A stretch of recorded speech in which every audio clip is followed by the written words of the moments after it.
What's up, my man? No smiles today. Well, I'm a smile just because it's my natural facial disposition. That's But what you you see, do. I had to come to my room with no Steelers stuff. It, had to change venues, Rody. I There's had to come get the comfort of my Northwestern degree and that's it. That's the only thing that comforts me right now. Normally I'm sitting back, I'm relaxed, I'm slouched. My wife makes fun of me all the time. She's like, "Why are you like off to the side?" I was like, "I'm comfortable." She's like, "You need to be up closer so I can see your face better. Why are you slouched off to the side?" Now I have to do it so I can hide that. Can't be seeing that Ah, right now. I see. It just hurts too Ah, bad. There's one thing that does it. It does make me happy on this Tuesday, I guess, because I had yesterday was Monday was no good for anybody. But we get to talk to Aditi Kinkhabwala today. my buddy Aditi blessed us, is blessing us with her presence. Yeah, we're gonna play that back for you guys. It was enlightening for me. I Yeah, I enjoyed because she is gonna open my eyes to some things that you'll see during that conversation that I've been pretty steadfast on, but she's as good as it gets when it comes to covering with an unbiased eye. She and from afar, I've enjoyed a long time, especially because she's done a lot of AFC North work. She doesn't play to the Kool Aid drinkers. no, She she doesn't. she calls it straight like she sees it, and with the insight that she has and the experience that she's gained, she's not going to sugarcoat it or anything like that for Nope. homerism or you. That's We've what I come love across about her. before. Yeah, That's what I love about her. based on the market that people are in, they'll interview and they'll talk nice about this one, talk nice about that one because they think that's what the market. And a lot of marketers do want to hear that. I want unfiltered, raw truth. Give me the truth, even if it means I was wrong about something. And I think I was wrong about something that she enlightened me to. And that's why she's great because she's real and players appreciate that more than anything. So she's Yep. developed a lot of nice relationships just because of her personality and her genuineness. Um, we've had conversations over the last 4 or 5 years, had a chance to meet her at the combine, and she tells us straight about my Steelers, about She Coach does. Tomlin, about where we stand, especially after yesterday. After all the delays, we finally kicked off at 4:30. The field actually looked a lot better than I thought it was going to. They did a good job uh, clearing that field off. So snow was not a factor, which I actually wanted to play in the snow because I thought it would It would have even the benefited the playing Steelers. field a Yeah. little bit more. Yet and still, to be truthfully honest, Brody, I'm not as mad as I thought it would be. Mostly because I thought the Steelers fought, at least against all odds, our third stringer going against Josh Allen, uh, perennial MVP candidate, somebody who I think by all accounts we all think is going to have a Super Bowl in his career at one point or another. Who played as good as he's played in Right. recent memory yesterday. That's as good as Josh Allen's played this season, in my opinion. Dude, mistake-free football. If Josh Allen plays mistake-free football, I don't know if anybody in the NFL could beat him, especially with the defense playing the way they've been playing despite all the injuries. They got stars at each level. They got Ed Oliver, Daquan Jones up front. They got Poyer and Michael Hyde on the back end. And so I guess it's a good player sandwiched in between. But it was just a tale of us being overmatched. Sometimes some teams are just better than you are. Granted, we had our chances. We were down, we got it down to a one-score game, 24-17.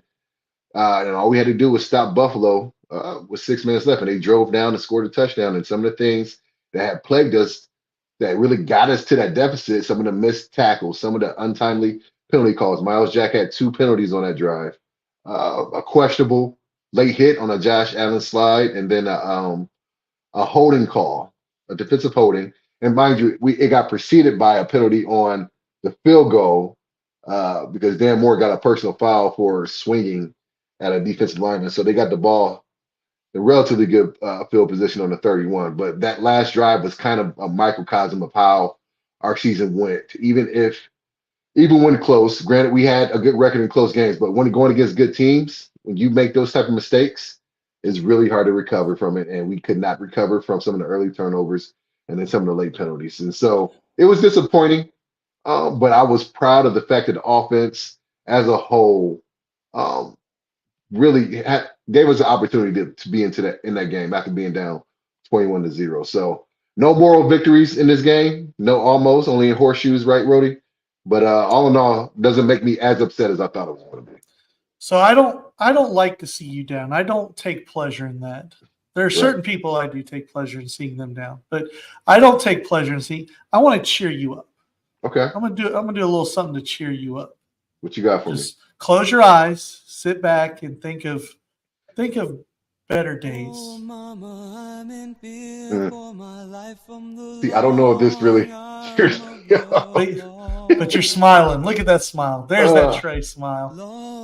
Just let it come to you. You're mowing lawn. It's April. It doesn't Cars hit the driving down same. the road. It Cars doesn't driving really down the hit the road. same. The But windows it down. just, I love you, Sticks. I love you, Renegade. And I appreciate what you're trying to do for me, Rody. I really do. But this is actually a little bit more depressing. Makes you a tad bit more depressed to hear Renegade right now, knowing I'm not that, going to hear it again for 8 months. I won't hear Renegade dude, again you for know 8 months. that song, and let me tell you why it's a little bit more depressing. That song is always played going into a defensive stand. We need a big defensive I stand after know. a score. And the one thing that we needed to get back into the game was a damn defensive stand in the fourth quarter. See, now you riled it all up. You done stirred it all up now, Rody. I was cool. And now I'm just pissed off. My pissed offity is back to 10 because you played Renegade. Had the opposite effect. I think you knew what you were doing. You knew what you were doing. That might have been my rebuttal to a certain text that I got on Sunday morning What's that? I can't remember. from Did I you text you? What did I say? asking where Myles Garrett was and if anybody had seen him. Oh, yeah. Yeah, I will smile about that. Where was he? Where was Myles Garrett? You want to know what I learned this weekend? What's that? Because we were all geeked. We were all happy. Our superstitions don't mean shit. It didn't help at all. My I had a positive mustache pants. on. You had your Dude. positive pants. It killed all our superstitions, just right dead. Nothing helped. I mean, I guess it can't be 100%, man. I guess we're 3-1 with my positive pants. That's a good winning percentage. I won a But the little money. one, I the won a one little loss. money this weekend. That was nice. Oh, I did too, dude. It was. That was good. So I cried into some of those dollars. You like what's the giver? The Dave Chappelle holding his money, just Just wiping it his was nose. it was painful, man. And you have that feeling where like you want to have hope. You really deep down inside want to have hope, but deep down inside you have a feeling it's not going to go your way. So I had a few buddies over, and that was me at halftime of the Browns game. Mhm. And they were like, "Oh, you're right there. Get a stop." And I said, "Joe Flacco hasn't thrown his interception yet. Yeah, We're not right there. If he had thrown his interception in the first quarter, I'd believe you." Mm-hmm. And then Joe Flacco threw his interception. And Right. I just looked and said, "Yep, my wife is TikToking me. She's recording me and making I saw TikToks of me." That was really good. That was funny. I don't know how many F-bombs I let fly that night, but there were a lot. There were quite a Vegas few. could have had an over-under. Yeah. I was in it. But that was mostly first half F-bombs. And then you were just relegated to reality in the second half, right? I just ate my feelings. I just ate and drank bourbon, and I went through a bottle of Crown Vanilla. I was making Crown Vanilla and Coke. Oof. And Sounds tasty. it was good. It's quite delightful. I And was then on my tequila kick. We watched who was the Chiefs.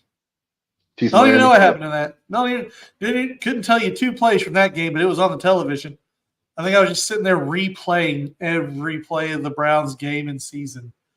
And I You know, the don't one know. thing that we could say though, and probably to a lesser effect for you than for me, but even still, everybody could see what CJ Stroud is going to be. Oh, We both went against two damn good quarterbacks.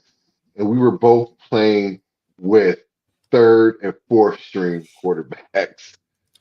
and I think And that's part of so, it too. Is it hits you eventually where it's like we weren't even supposed to be here to begin with. Like right, it's disappointing because once you're there, you want a chance.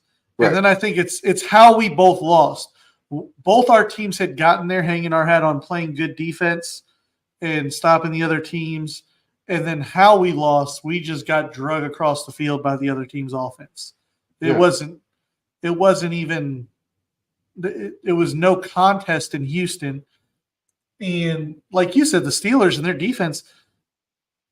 If you would have said Mason Rudolph, if you said in September, Mason Rudolph is now our starting quarterback, and we're playing a game in Buffalo, and it's the fourth quarter, and all we need is a stop by our defense, and we get the ball back with a chance to tie the game, you're signing up for that 100% of the right, time. yeah, I think the other part for me is you and I talked about this before we even started doing this show every week. The Browns defense was so different at home and on the road this year. yeah. And I don't know why. It makes no Dr. sense to Jekyll, me. Mr. Hyde. It was completely different. Yeah, it makes no sense to me whatsoever. But the Browns defense at home and the Browns defense on the road were two completely different defenses. And what we talked about in the pregame, I would have bet my mortgage on Jim Schwartz adjusting or being able to, and there was never an adjustment. All Slowick did was he was like Leo. He was like Vinatieri. He was like, there's Greg Newsom. And they're playing man, and we're going to throw to who Greg Newsom is guarding. And that was what they did. Whether it was Dalton Schultz or the slot receiver, they targeted whoever Greg Newsom or who was covering the slot. And they took advantage of a way overzealous, like our defense was, they were ready to go, but they were over pursuing. They were crashing too hard on stuff, and they never recovered. When I think about our performance, our offense started out slow. Mason has shades of old Mason early on in the game. A very crucial pick being thrown while driving in the red zone. Albeit it was a great play by the defender. He had just gotten burnt. Elam, their first round pick from a couple of years ago. Deontay had just got him for two big catches. He had just got called for a defensive penalty. We get down there in the zone, in the red zone. And one of the things that annoy me sometimes is not understanding personnel. We have,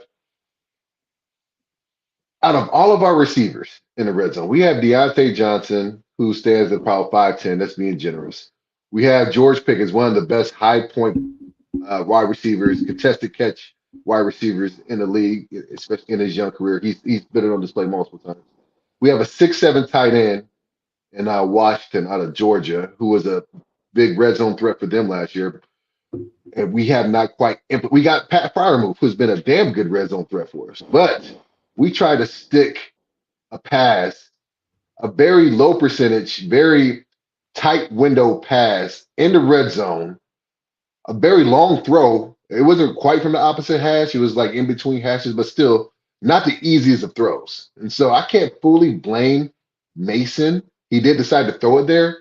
But if that was what the play called for, I can't totally blame him for that. But it was a low percentage play when we had an opportunity to throw a fade up to George Pickens, run the ball with Najee Harris, find the Fryermuth in the seam somewhere. We go for the lowest percentage throw in the red zone. And that stuff like that pisses me off because it's like we have the personnel to do more when we get in those situations, and we make things so unnecessarily hard for us as an offense. And so that right there, that put us behind the 8 ball early on. And so granted, Mason did do a good job of getting us back into the game, but then the defense let us down. And so we can never get both parts of the team working well and at the same time. And it was just so disappointing to see.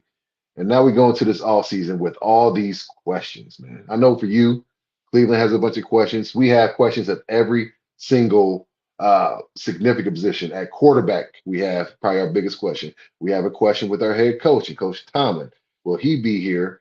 All right. We have questions for both coordinators. Terrell Austin did not do the greatest job towards the end of the season, and we were playing with two interim offensive coordinators. Technically, they were co-offensive coordinators. Sullivan was calling plays. Faulkner was setting up the game plan throughout the week. He had the official title of offensive coordinator. But there are some changes that need to be made, obvious ones, and it's going to be an interesting offseason. But it was a sad way to end this. And Tomlin wasn't having it at the post-game press conference. No, it just no. disappeared. Exit stage left. Dude, I'm out. And what can he say? Like, think about it. It's better than going off. It's better than going off on a reporter. Hey, it is. Kudos to that reporter. The reporter did nothing wrong. No, that's Brooke the question. She's awesome. She's ESPN writer, good reporter. It's a fair question. It is. And it's a question you're supposed to ask.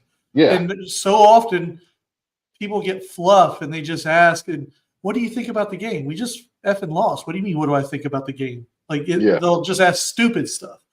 But that is, hey, these reports are out there. What do you think? You took a shot. Might not answer it. Might do exactly what he did. Or he does answer it and you get something. But that is what you're supposed to do as a reporter, is ask that question. She did nothing wrong. I don't think Tomlin did anything wrong. No. I mean, the only other thing he could have done is I'm not going to answer that right now. What does everybody mama say? If you have nothing nice to say, don't say anything at all. Right. And the only other thing he could have done is, I'm not going to, but then those headlines are on First Take and Tomlin refuses to answer, says he doesn't want to talk about it right now, and people speculate. So there's no right way, but that is what it's for. It did nothing wrong.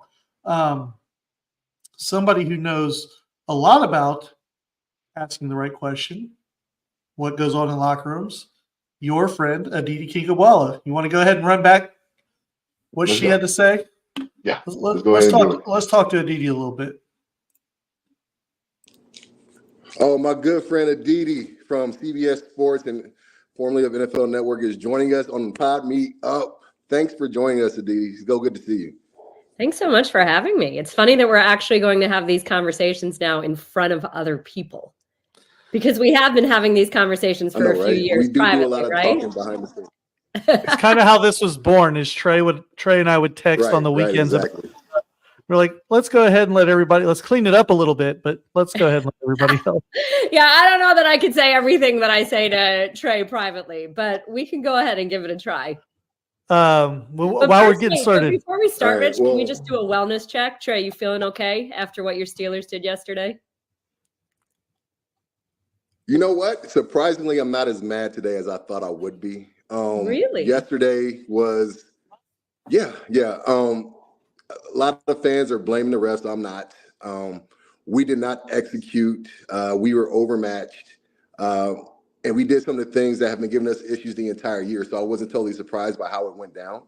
I put things in perspective relatively quick because we were playing with a third string quarterback against MVP caliber candidate in Josh Allen every year. So he played a good game. Mason actually played solid, but we just didn't do enough to keep it competitive. We got it down to one score in the fourth. So that's about as best as I could have hoped for it from the way that things started out. But I am okay. All right. That's fair. Aditi, you're way too kind, by the way, because I'm in a group text with him and some of these Steelers people, and they were not as kind to me on Saturday and Sunday as the Browns were getting thumped in Houston. So you're a good friend. People get off on other people's misery. I don't really get that. I mean, worry about your own backyard, but okay. That's fine. If that's what makes you feel good, other people being sad makes you feel good, then okay. I didn't dog you too bad, Rody, right? No, it wasn't you. Cool. It was hard at you.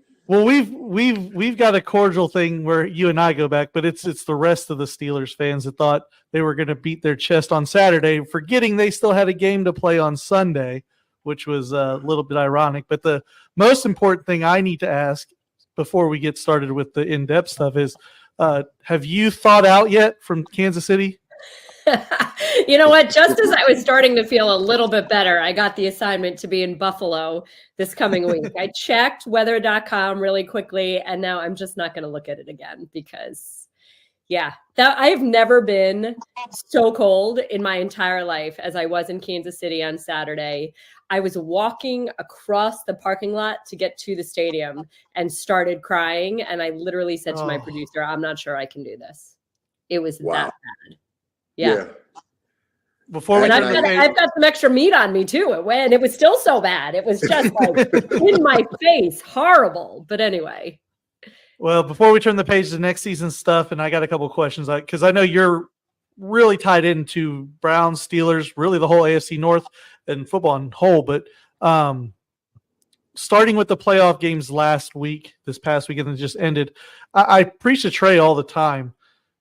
Can you talk a little bit about the job you think Mike Tomlin did? Because in my opinion, you and Trai just kind of talked about what happened, but that was a roster that had no business even making the playoffs. And I just have the utmost respect for Mike Tomlin and what he's able to do to keep that team competitive year in and year out. I mean, there's two ways to look at everything, right? You can say that, yes, but that roster also lays at his feet because he has more say than just about anybody in who is chosen, who is selected. He has been in lockstep with Kevin Colbert the whole time, and now he has that with Omar Khan. Omar Khan, whose background is not necessarily as a personnel guy. Omar Khan, who has worked kind of, I don't want to say under, but in that building with Mike Tomlin, who's a very, very strong personality. Do you think Omar Khan is fighting Mike Tomlin on picks? True. And I mean, it was a very good draft. We'll say that. But, you know, when you talk about personnel and mismanagement of personnel and development of personnel, that's also, I'm the head coach. That's you true. know, you can sit here and say, wow, look at what he did with these players and with certain things, but also Matt Canada is at his feet. And entrusting a young quarterback to an offensive coordinator who had no experience, and one could argue no standing to be an offensive coordinator in the National Football League. Well, okay, so chicken or egg? I mean, we've seen what great coaching can do for young quarterbacks. We've seen what development can do for quarterbacks. We've seen when you bring it, you mentioned the AFC North, go down the road to Baltimore. John Harbaugh wanted more for Joe Flacco than he thought Cam Cameron was giving him. So he made a tough decision. He fired Cam Cameron and had Jim Caldwell take over the reins. And guess what John Harbaugh did? He won a Super Bowl. Then he had Marty Morningweg and Greg Roman, and he made a switch to Lamar Jackson. And he said, you know what? Greg Roman is better suited to Lamar Jackson. And so he said goodbye to Marty Morningweg. Then he said, you know what? Greg Roman has only taken Lamar Jackson so far. I need to bring in a new coach. And I'm not just going to do something like elevate someone on the staff. I'm not going to do the simply most popular thing and go find someone from that Shanahan coaching tree. I've got a quarterback who's not a system quarterback, who has some very specific coaching that he needs. And he went out and got a guy that he had no relationship with, Todd Monken. And look at what that offense has done. So you can sit here and say, well, Mike Tomlin didn't have great quarterback play this year, but how much of that is on Mike Tomlin? I don't know. I'm asking you. Go ahead. Yeah. Chicken and egg. Along those lines, though, we're starting to see a shift in the old school way of coaching. And you see the Bill Belichick's and the Pete Carrolls have all left their respective teams. And now Tomlin is the longest tenured coach.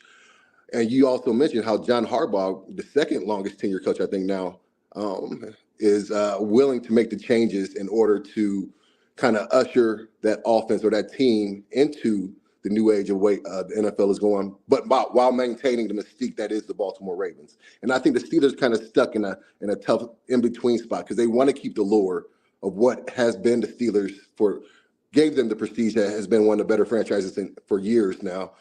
How do they make that shift, similar to Baltimore, to coming into new age? Do they need a new head coach? Or are there other changes on the staff that need to happen in order for them to become more current with today's way of playing the game?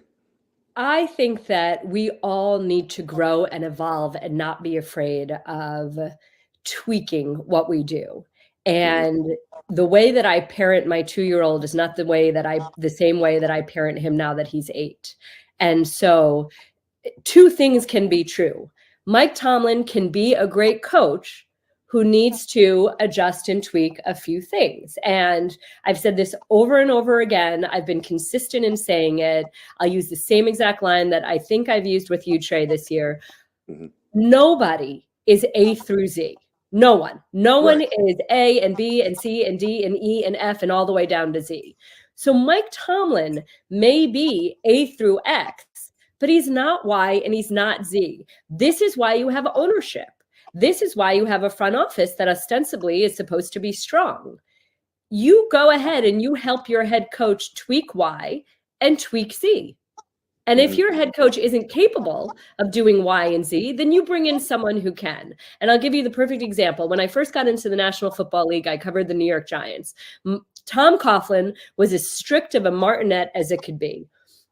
That strictness, that level of discipline was starting to fall on deaf ears. And so John Mara, the Giants owner, pulled him in and he said, we love you.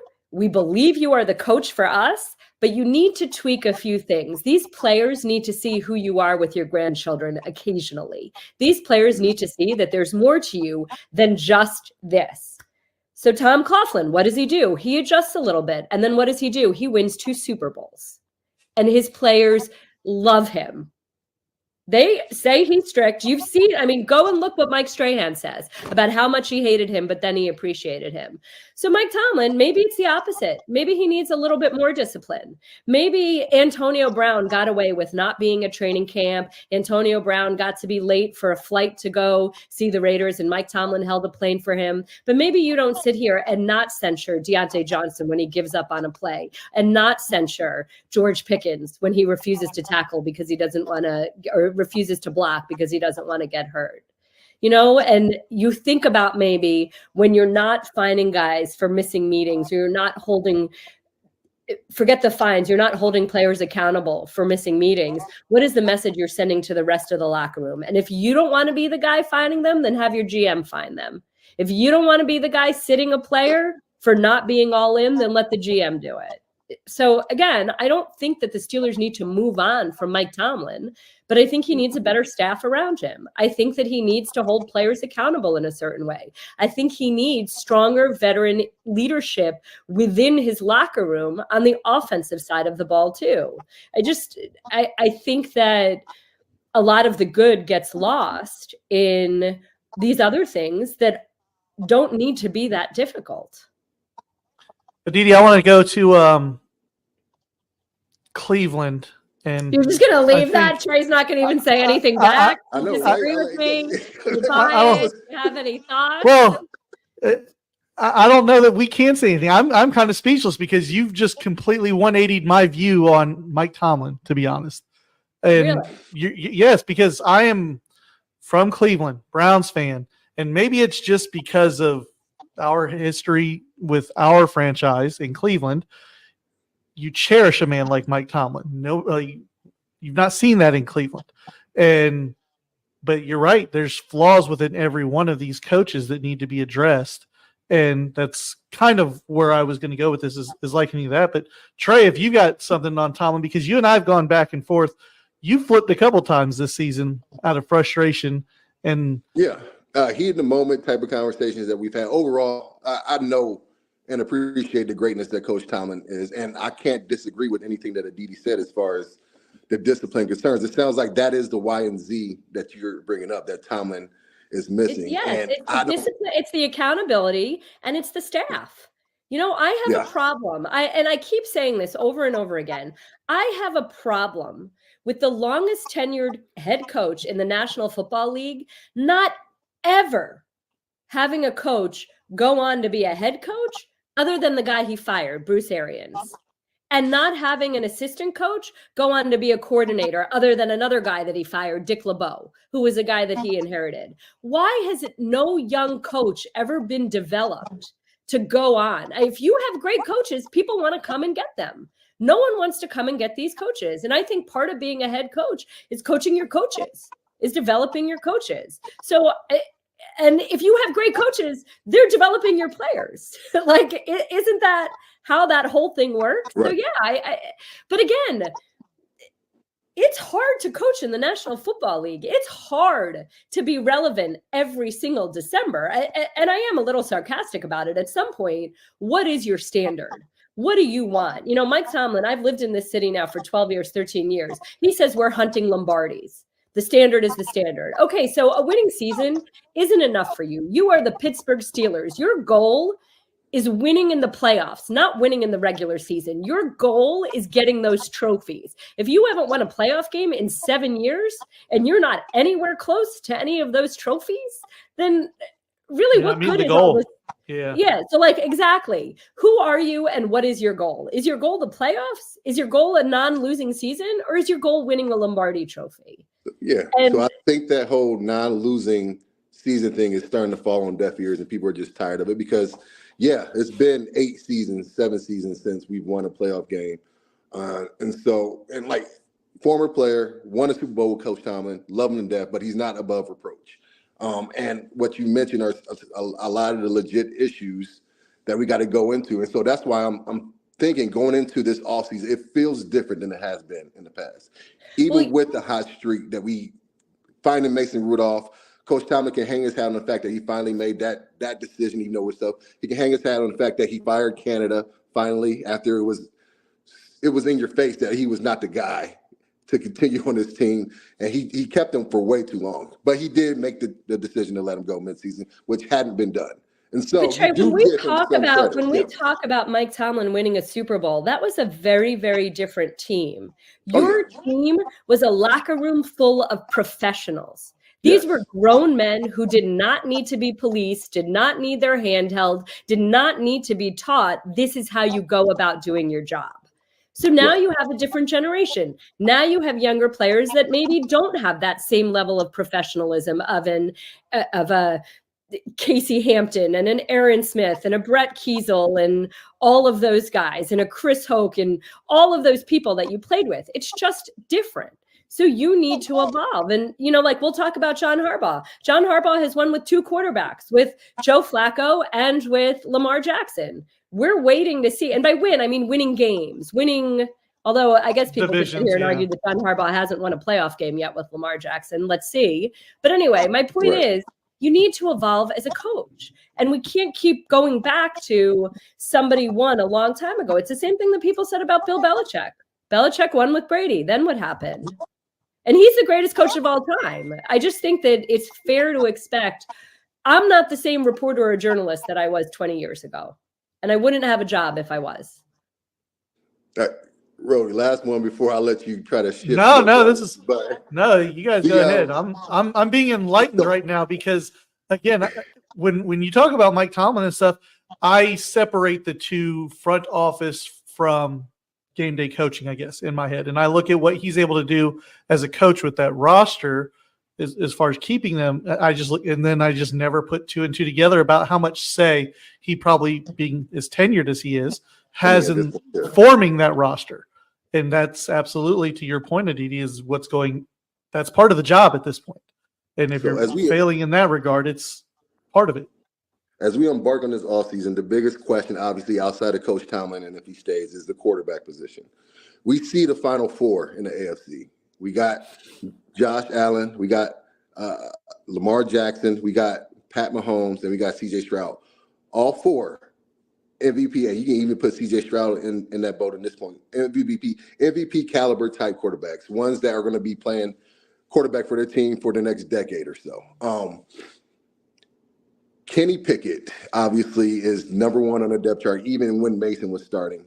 It is of my belief he can't go into this offseason with number 1 attached to him. He can't just be given the keys to this franchise again after not putting up an impressive year and not being the guy that Coach Tomlin went to at the end of the year this past year. So is there anything in Kenny Pickett that you've seen that would give you hope that he could thrive under a new offensive coordinator? Or do we need to make a splash, some sort of big move at that position if it comes down to it, whether it be in the draft or going after somebody like Kirk Cousins or Justin Fields in free agency or via trade? I think that Kenny Pickett has not been set up to succeed. And I think it is way too early to make any sort of judgment on him. I will tell you this. It is my job as a reporter at CBS, and for 10 years prior to that at the NFL Network, but especially as someone who's involved in calling games, we get a behind the curtain look at clubs all over the National Football League. There is not a single team in the NFL that runs offense the way the Steelers were planning, installing, teaching offense under Matt Canada. The game design, the game plan design, the game calling, all of that. There is no way that Kenny Pickett was set up to succeed. And there are plenty of examples of quarterbacks that if they're actually put in a decent position, what can they do? Baker Mayfield, let's talk about that one, upsetting the Eagles just last night. 8 head coaches, 6 different offenses in 6 years, called a bust, called everything that you want. Guess what? He's got more playoff wins than Mike Tomlin does since he's been in the NFL. Baker Mayfield has 2 playoff wins in the last few years. That's a death sentence for a quarterback to have that many coordinators 8 head coaches in 6 seasons, 6 offenses in 6 seasons. But here's why I bring up Baker Mayfield, because he's got that internal belief. He's got that fortitude. He's not letting somebody say he's something that he doesn't believe he is. And I think that that's who Kenny Pickett is. Do I think Kenny Pickett is another CJ Stroud? I don't know that. Do I think Kenny Pickett is Patrick Mahomes? No, I don't think he's Patrick Mahomes. I don't. I'm not delusional here. But I also don't think that we've had a fair assessment yet of who he is. And I think that there are often narratives about quarterbacks that this guy is a bust, or this guy can't do it, or this guy did badly on this mental test, whatever. Put them under some good coaching, put some pieces around them, and then let's talk about it. It's the same about Bryce Young. It's a conversation I had with Adam Thielen this year before a game where Thielen was just unbelievably bullish on Bryce Young. And I was like, I don't get it, but why? What makes you so confident? I can look and say, okay, CJ got stepped into a better position than Bryce Young did in terms of what was around him, how much talent he had around him. But Thielen made the exact same point. That Bryce Young's mentality, his character, his levelness, the way that he shows up to work, the way he is unbowed, and think about all the pieces that are around him. It's a rare quarterback. This isn't basketball, guys. This isn't like Michael Jordan scores 60 by himself, and who cares if there are 4 other guys on the court or not. I mean, you need so much to go right around you. It's a team sport for a reason. So, Trai, I'm not willing to give up on Kenny Pickett until I see him with a real coaching staff, with a real offense, with a real chance to succeed. All right. So my rebuttal to that, and I preface this by saying I want Kenny to succeed. Like, he is the quarterback, and if he's going to be our quarterback, I want him to play well. I'm not like a lot of fans who just want to bury guys once they don't perform right away.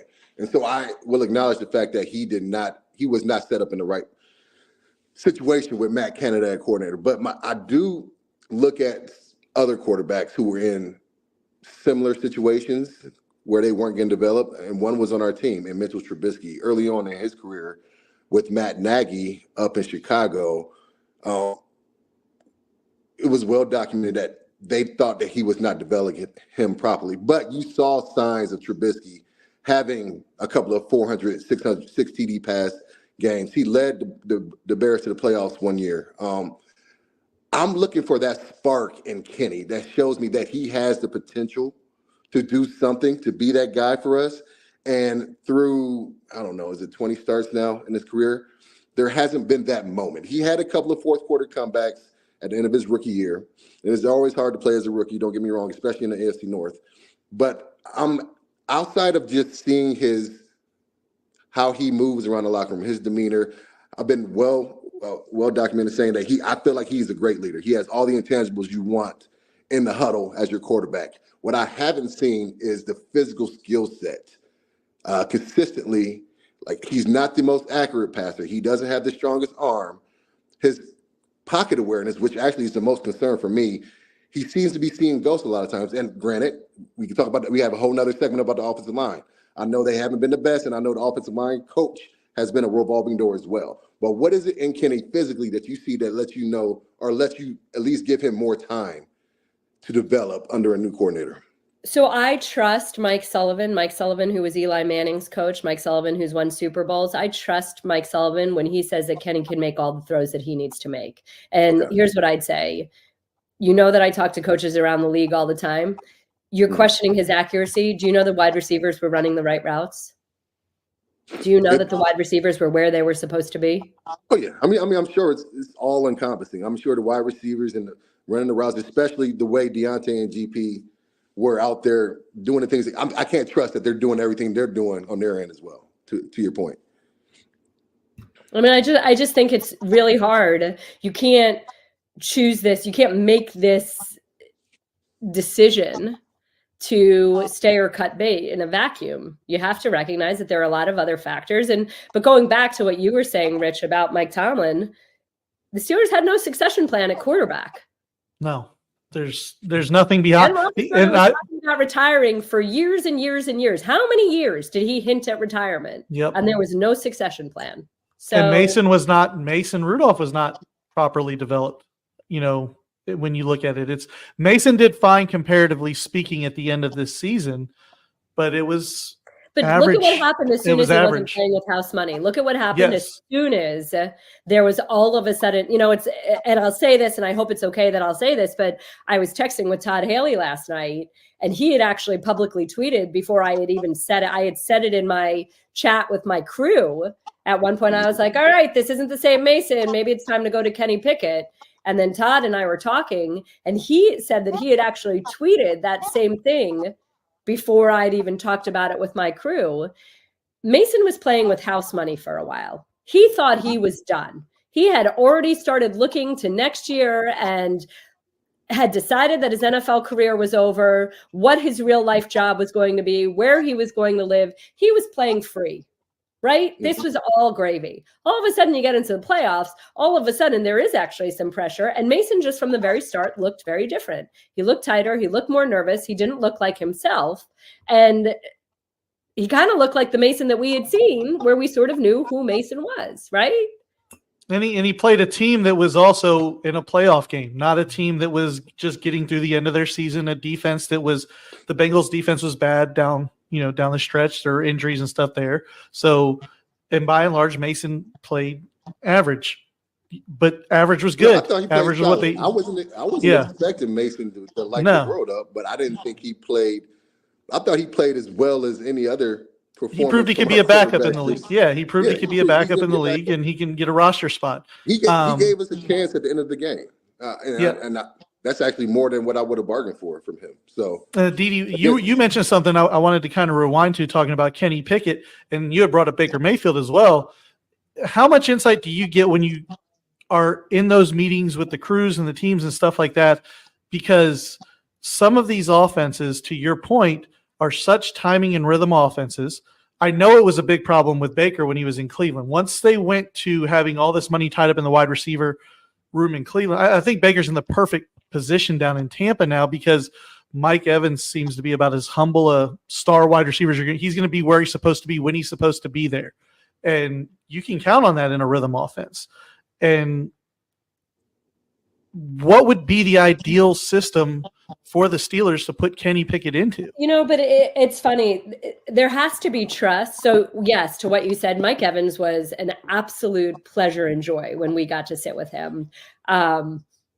He is, there are certain guys, Mike Evans, Khalil Mack, they're just the most unsuperstar-like superstars. I don't know how else to say that. Just no ego about them. But I'll tell you this. Andy Reid said this to us. We had the Chiefs and Chargers week 18.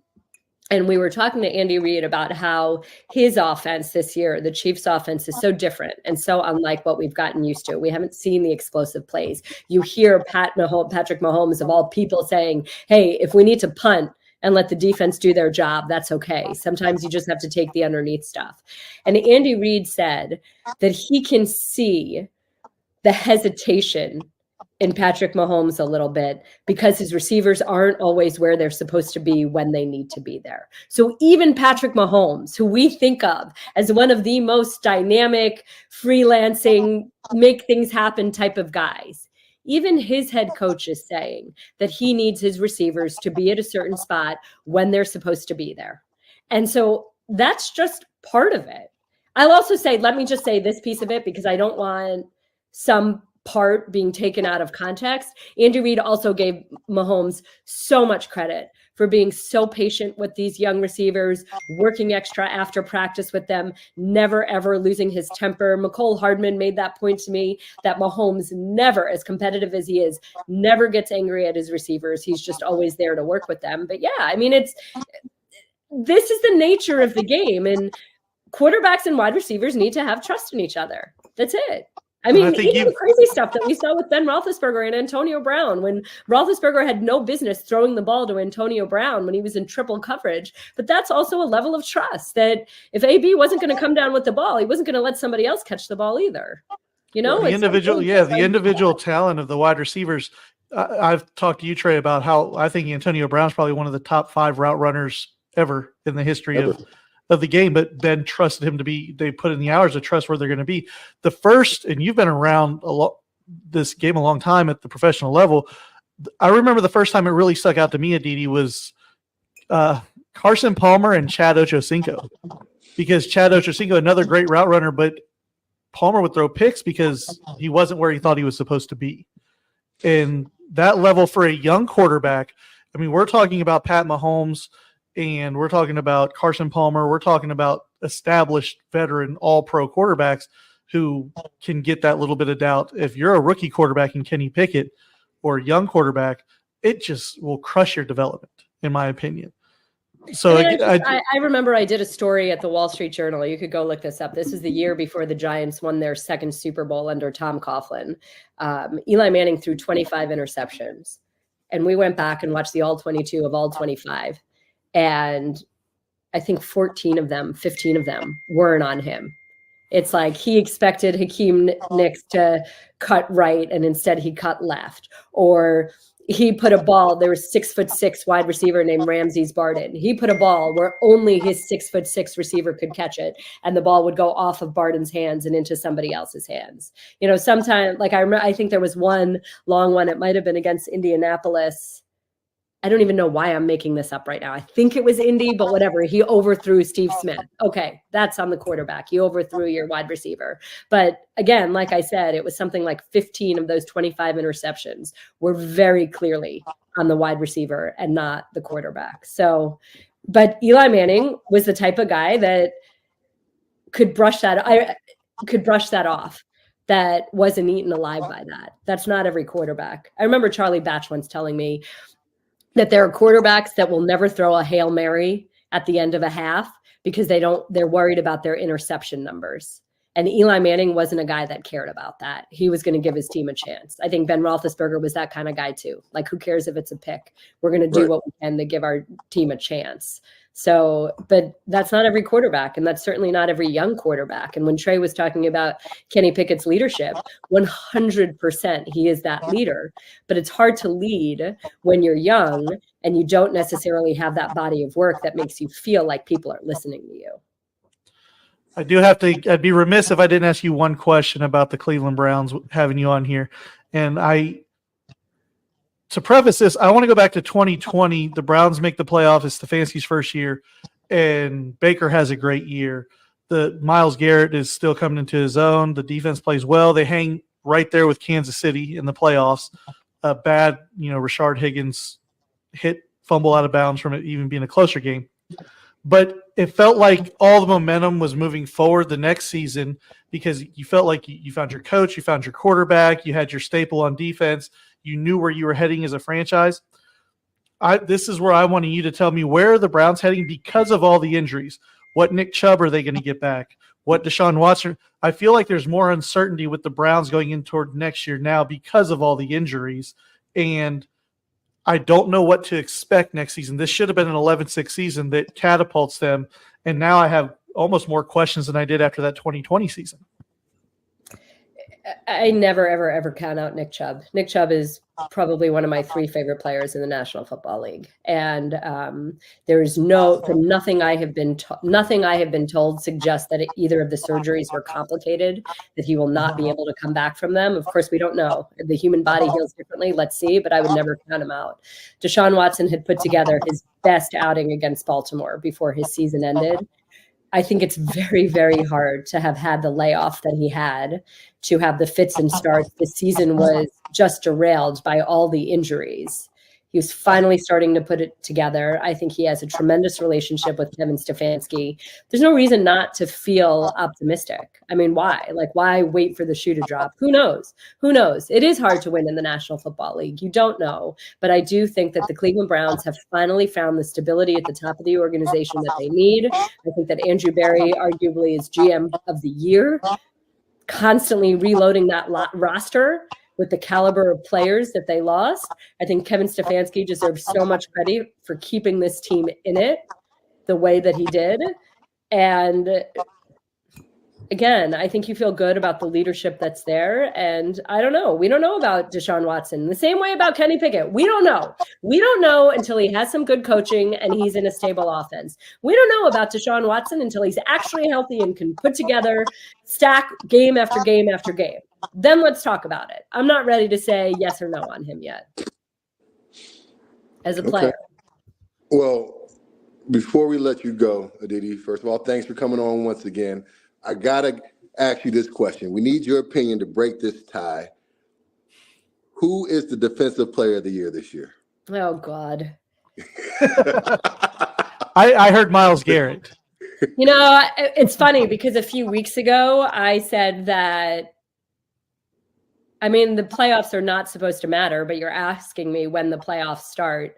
A few weeks ago, I said, well, you know, Myles Garrett has been the best player on the best defense in the NFL.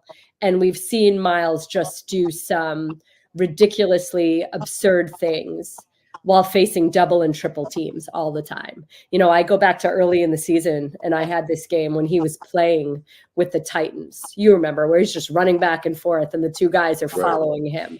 I saw him in Indianapolis leapfrog over a guy to block a field goal. Mm-hmm. He is a specimen in a crazy way. But I've never seen a team go as a player goes the way the Steelers do with TJ Watt. And TJ Watt's production level, you know, Myles Garrett has a back end that's one of the best back ends in the National Football League. The way that those corners have played. Myles Garrett has 2 unbelievably fast linebackers playing behind him. Myles Garrett plays in a defense where they just play. It's not complicated like a Steve Spagnuolo defense. It's, you know, if I'm going to sit here and tell you playing quarterback is about the pieces that you have around you, Myles Garrett is indeed a unicorn. Myles Garrett is indeed one of the best defensive players on the planet. But Myles Garrett has a lot more guys around him than TJ Watt had around him this year. And that 1-11, and I know that's not all this year, but it's just a statement on who TJ Watt is. And it's something that I've said about TJ for a long time. You know, up until now, I've always said I take TJ over Myles simply because TJ makes players around him better just by virtue of being TJ. You're not going to disappoint TJ. TJ is that guy that he's the best player on your team, but he's the first one in and the last one out. He's like Tom Brady. When your best player is working harder than everybody, how do you not work, right? So like, I've always loved that about TJ. And you know, a few weeks ago, this is why it's great that I don't have a vote. So like, I can keep changing my mind. Who cares? A few weeks ago, I did say that I think it was Myles, but like, if you'd ask me right now, I'd say I think it's TJ. You know who I blame, Aditi? I blame the Cowboys for this because you could have just punted and said Micah Parsons if it wasn't for the Cowboys. No, not at all. No. Just to get under Trey's skin. I mean, I could say Aaron Donald because I really think Aaron Donald is that person, and I don't care about stats, and I don't care about, you know, and Khalil Mack had a monster year too. Monster year at the age of 34. And it's funny because Khalil and I actually talked about it. I asked him a few weeks ago, I was like, if you had a DPOY vote, who would you give it to? And he talked about Myles and he talked about AD.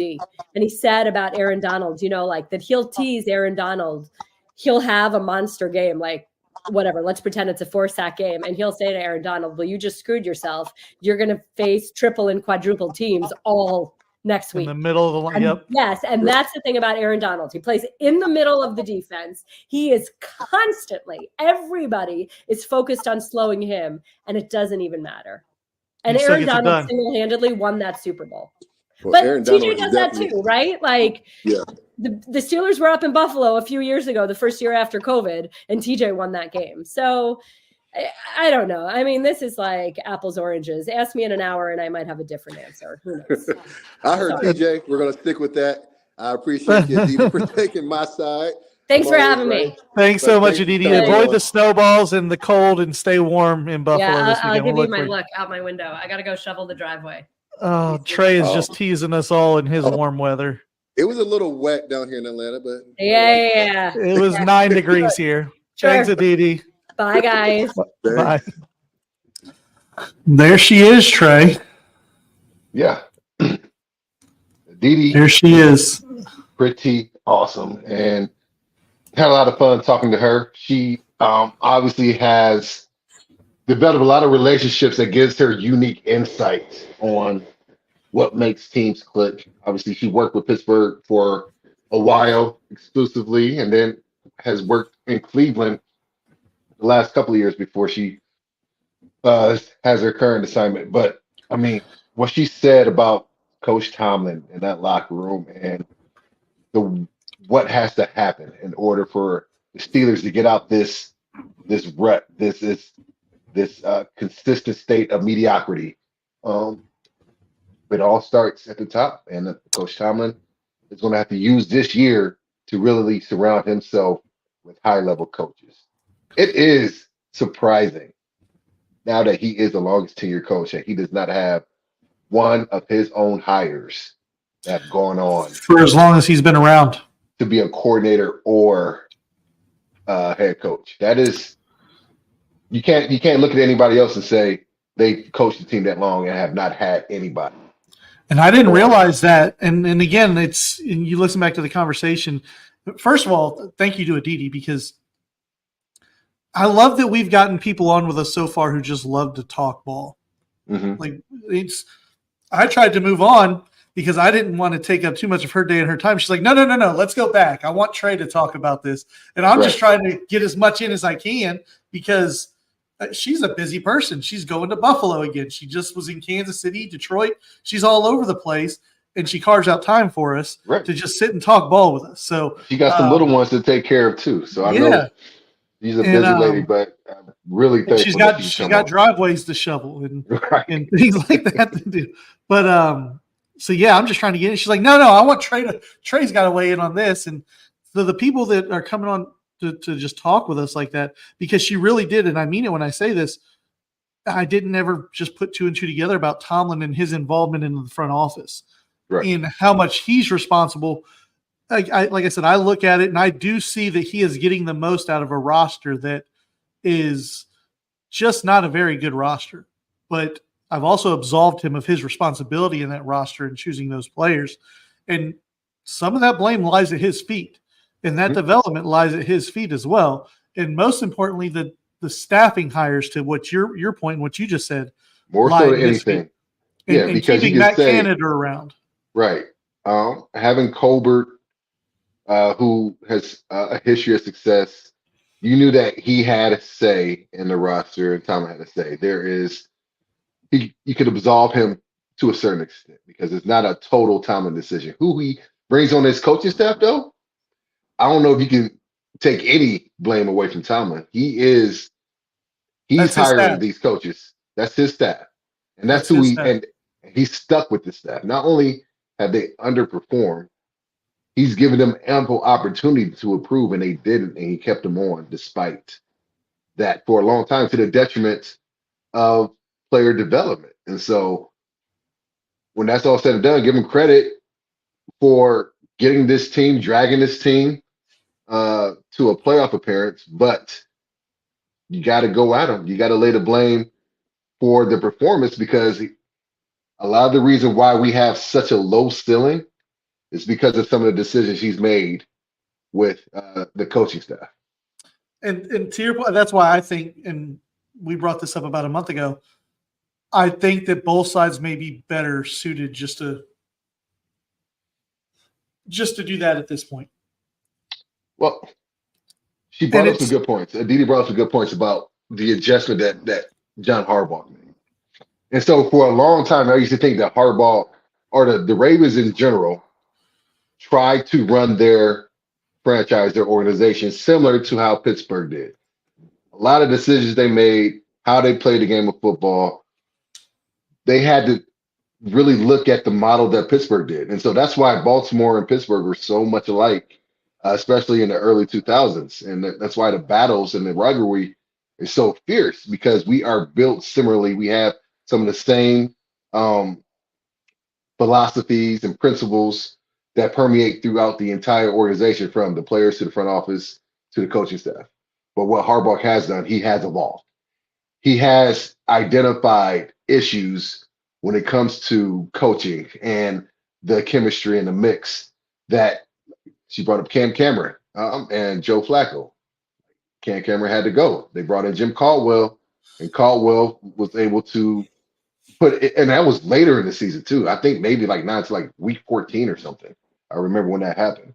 And so he did the same thing again. Roman, there was a hard ceiling with Roman and the development he got on Lamar Jackson. So they had to go to Monken.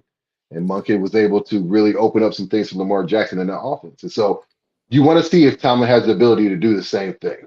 You want to see if he can get out of his own way, not really lie on the things that haven't worked up until this point, and try something new. Like really go through the process of bringing somebody in from the outside who has new ideas and can really resonate with the guys on offense who, I mean, this offense needs to be more explosive. One that she also hit on something we've talked about before too, and that's the players coach thing and the discipline thing. Back when you guys were going through the rough patch against the Cardinals and Patriots, and she mentioned the George Pickens situation and stuff. I told you these things have always existed, but A, you were winning, and B, she brought up the point. It was also handled internally, not so much by the coaches, but the players. The players on your team held the others accountable. Right now, and I'm not saying this in a derogatory way, context matters, words matter.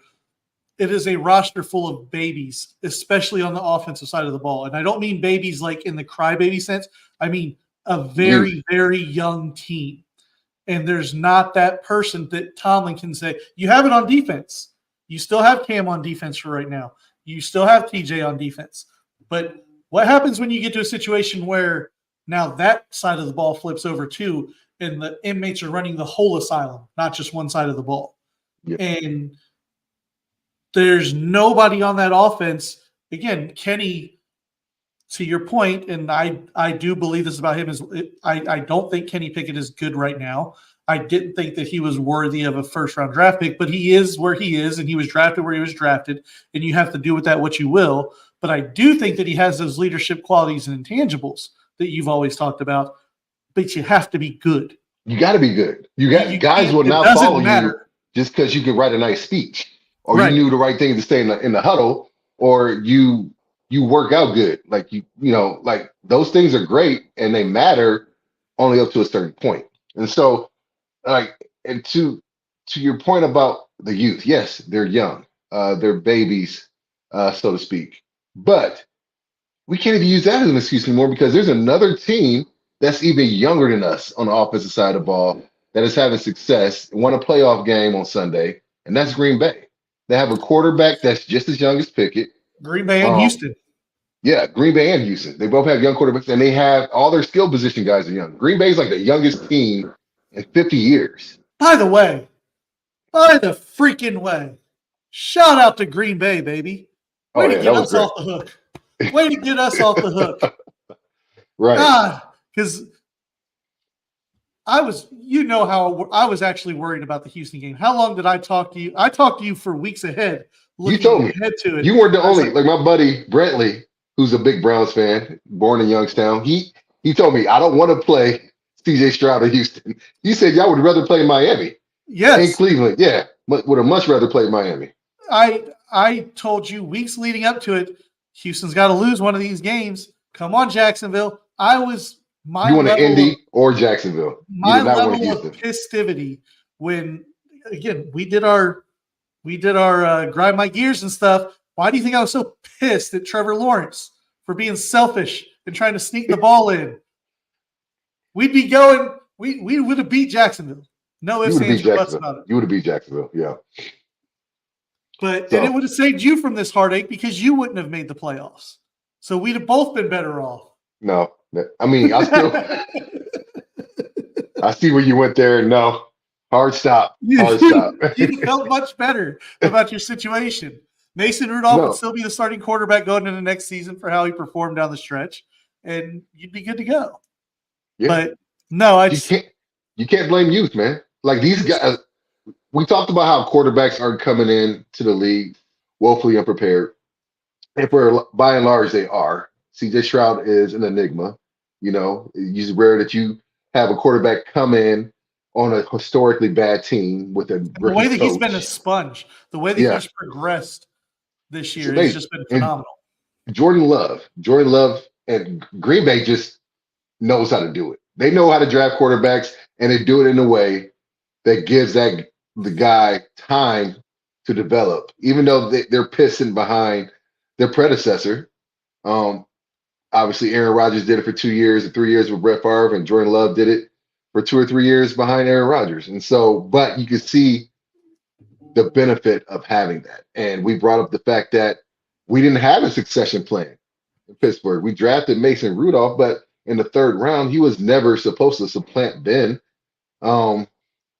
And so we didn't have, as soon as Ben retired, we had Mason and Duck Hodges and as our quarterback. And then we reached. You see what old Duck is doing now? What is he doing now? He's dating that country music star, Lainey Wilson. Oh, good for him. I've always liked Duck. I've always liked his personality. He's an interesting cat. He is. She was doing like an interview recently talking about him out wrangling animals at her farm or something. Living his best life. Go ahead, Duck. Yep. Yeah, we reached for Kenny Pickett because we need a quarterback. But the fact that we lacked any kind of succession plan to take over once Ben was done playing, that just tells you, the drop off and the decision making. Who really does? Green Bay's an anomaly. They're really the only franchise left that plans that way to sit a first-round draft pick 2 years, 3 years. Indy, you know this firsthand. They were thrust into Andrew Luck. Kenny Pickett was supposed to be your Andrew Luck. Problem is, Ben's retirement hit at a bad quarterback draft time. Yeah. There weren't a lot of good options. And this is where I rewind, you've never had a true rebuild where you've been a top 5 pick to be able to do that. But the thing is, I wish I had asked Aditi this, because we talked about this. We talked about how rebuilding looks different from everybody else. Baltimore had to do it. Even though they were lucky enough to get Lamar Jackson while they were still good, and the NFL scouts were stupid saying that Lamar Jackson was a running back. They were able to get him. They didn't rebuild just like San Francisco hasn't. Right, but Baltimore had a couple of losing seasons. Like they had some bad seasons mixed in there. And they rebounded quickly, so you don't remember as much. My question is, do we have to really hit rock bottom? Because I think as long as we have Tomlin as coach, we'll always be able to pull 8, 9, 10 wins out of any given season. So we won't be able to get into the top 15, top 10 to draft a quarterback. We really have to do our scouting and really find a diamond in the rough, so to speak, like a Purdy or Russell Wilson in the 2nd or 3rd round, or Jalen Hurts in the 2nd or 3rd round. Here's where I'll tell you it's yes and no. And this is my honest opinion. It doesn't matter where you're drafting right now. You're not going to get that guy with your current coaching staff. And this isn't about Tomlin. It's because of who you've had at coordinator positions. You could have drafted top 5. Kenny Pickett could have been a top 5 talent. He would have been ruined under Matt Canada. It doesn't matter so much where you're drafting as much as who you have developing them.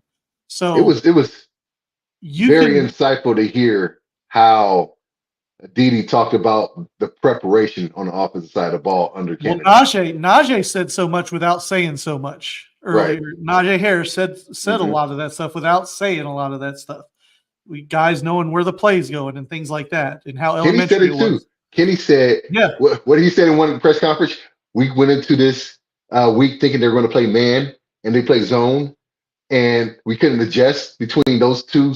They only can run two different types of defenses in the whole way. Yeah. You can adjust from one to the other. There's just different because on types of film- zones, but you should always Right. have zone beater concepts in your passing game. Right. And He said we just couldn't adjust to them playing more zone this week, and that was eye opening for me. And I mentioned but it when it happened. it wouldn't matter under Tomlin because of now if you get a good coordinator in there, that changes the game. Then it does matter. That's when the skill level does matter between top 5 overall draft pick and picking somebody 25th overall. But Right. in college now, these guys, again, Brock Purdy's a prime example. You get the right guy in there who can absorb things, play within a system, not turn the ball over, yada, yada, yada, yada, yada. You can still win games. You don't have to be Cleveland looking for a quarterback. You don't have to be Chicago. You know how quarterback purgatory, Chicago, Cleveland, Detroit, all these places. But it doesn't matter where you're drafting if you can't develop them. If you can't develop them. And yeah, priority number one is we need somebody who could develop a quarterback come in and be our coordinator. Who did he inherit? Who did Mike? And I think Mike Tomlin is great, and I think the world of Mike Tomlin. But who did he inherit? Coaching wise? Number 7. Oh yeah, Benjamin. Yeah, he didn't develop him. His staff didn't develop him. Bruce Arians developed him. Yeah, and then it grew from there. But that was a different coaching regime. right. The last time you guys had to go through the quarterback carousel.